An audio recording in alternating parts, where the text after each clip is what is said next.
नमस्कार साथियों, सभी का स्वागत है एक बार फिर से अपने YouTube चैनल पर। दोस्तों, इस वीडियो हम बात करने वाले हैं एसएससी एमटेस एग्जाम 2021 27 अक्टूबर थर्ड शिफ्ट ने पूछे गए जीके के सभी प्रश्नों पर। चलिए वीडियो की शुरुआत करते हैं। पहला प्रश्न हमारा पूछा गया था, तुलबुल परियोजना किस नदी पर स्थित है? तो तुलबुल परियोजना झेलम नदी पर स्थित है। सही उत्तर हमारा झेलम नदी।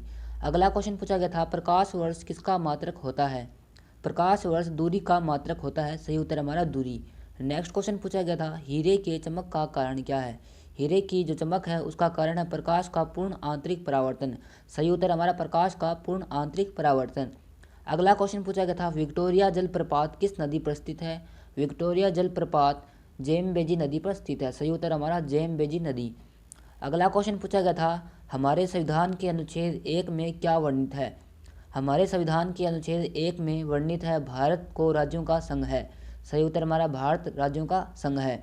अगला क्वेश्चन पूछा गया था, मानसरोवर झील कहाँ पर स्थित है? मानसरोवर झील तिब्बत में स्थित है। सही उत्तर हमारा तिब्बत। अगला क्वेश्चन पूछा गया था, विजयनगर किस नदी के किनारे पर स्थित है? विजयनगर तुंगभद्रा नदी के किनारे पर स्थित है। सही उत्तर हमारा तुंगभद्रा नदी। अगला क्वेश्चन पूछा गया था, राष्ट्रीय आय का आकलन कौन करता है? राष्ट्रीय आय का आकलन केंद्रीय सांख्यिकी संगठन करता है। सही उत्तर हमारा केंद्रीय सांख्यिकी संगठन। नेक्स्ट क्वेश्चन पूछा गया था, पृथ्वी के एकमात्र उपग्रह कौन सा है? पृथ्वी का जो एकमात्र उपग्रह है वह है चंद्रमा। सही उत्तर हमारा चंद्रमा। अगला क्वेश्चन पूछा गया था, बिंदुसार किस वंश के शासक थे? बिंदुसार मौर्य वंश के शासक थे। सही उत्तर हमारा मौर्य वंश। अगला क्वेश्चन पूछा गया था, हर्ष का राजकवि कौन था? हर्ष का राजकवि बाणभट्ट था। सही उत्तर हमारा बाणभट्ट। अगला क्वेश्चन पूछा गया था, दक्षिण अमेरिका में चारागाह को क्या कहा जाता है? दक्षिण अमेरिका में जो चारागाह मैदान होते हैं उनको पंपास कहा जाता है। सही उत्तर हमारा पंपास। अगला क्वेश्चन पूछा गया था, सुंडा जल डमरू के मध्य किस किस के मध्य बीच में स्थित है? जो सुंडा जल डमरू के मध्य जावा तथा सुमात्रा के बीच में स्थित है। सही उत्तर हमारा जावा तथा सुमात्रा के बीच, जिसके बीच सुंडा जल डमरू स्थित है। अगला क्वेश्चन पूछा गया था, आर्थिक अपक्षय सिद्धांत के प्रतिपादक कौन थे? आर्थिक अपक्षय प्रतिपादक सिद्धांत के थे दादाभाई नौरोजी। सही उत्तर हमारा दादाभाई नौरोजी।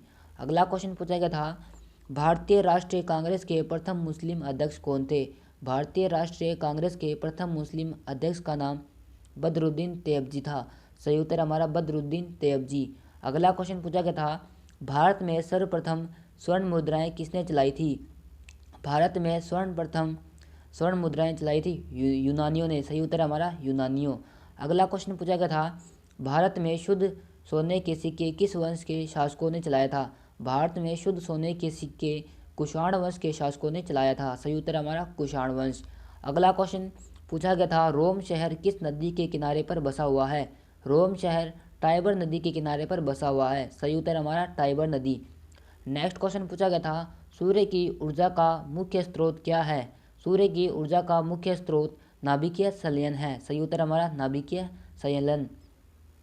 अगला क्वेश्चन पूछा गया था, रजिया सुल्तान किसकी बेटी थी? रजिया सुल्तान इल्तुतमिश की बेटी थी। सही उत्तर हमारा इल्तुतमिश। अगला क्वेश्चन पूछा गया था, भारतीय में भारत को किस रूप में वर्णित किया गया था? भारतीय में भारत को राज्यों का संघ के रूप में वर्णित किया गया था। सही उत्तर हमारा राज्यों का संघ। अगला क्वेश्चन पूछा गया था, क्षुद्र ग्रह किन दो ग्रहों के बीच में देखे जाते हैं? क्षुद्र ग्रह मंगल और बृहस्पति ग्रहों के बीच में देखे जाते हैं। सही उत्तर हमारा मंगल और बृहस्पति ग्रह है। अगला क्वेश्चन पूछा गया था, अंतर्राष्ट्रीय महिला दिवस कब मनाया जाता है? अंतर्राष्ट्रीय महिला दिवस 8 मार्च को प्रतिवर्ष मनाया जाता है। सही उत्तर हमारा 8 मार्च। अगला क्वेश्चन पूछा गया था, एंजाइम मूल रूप से क्या होते हैं? एंजाइम मूल रूप से प्रोटीन होते हैं। सही उत्तर है हमारा इस प्रश्न का प्रोटीन। नेक्स्ट क्वेश्चन पूछा गया था, भारत छोड़ो आंदोलन का नारा किस महापुरुष ने दिया था? भारत छोड़ो आंदोलन का नारा महात्मा गांधी ने दिया था। सही उत्तर हमारा महात्मा गांधी। अगला क्वेश्चन पूछा गया था, बाबरनामा के लेखक कौन हैं? बाबरनामा के लेखक हैं बाबर। सही उत्तर हमारा बाबर। अगला क्वेश्चन पूछा गया था, अंतिम मुगल सम्राट कौन था? अंतिम मुगल सम्राट बहादुर शाह जफर था, जो द्वितीय थे। सही उत्तर हमारा बहादुर शाह द्वितीय। अगला क्वेश्चन पूछा गया था, राशियों की कुल संख्या कितनी है? राशियों की कुल संख्या 12 है। सही उत्तर है हमारा 12। तो दोस्तों, वीडियो अच्छी लगी तो लाइक करना, शेयर करना, सब्सक्राइब करना। मिलते हैं नेक्स्ट वीडियो के साथ, तब तक धन्यवाद।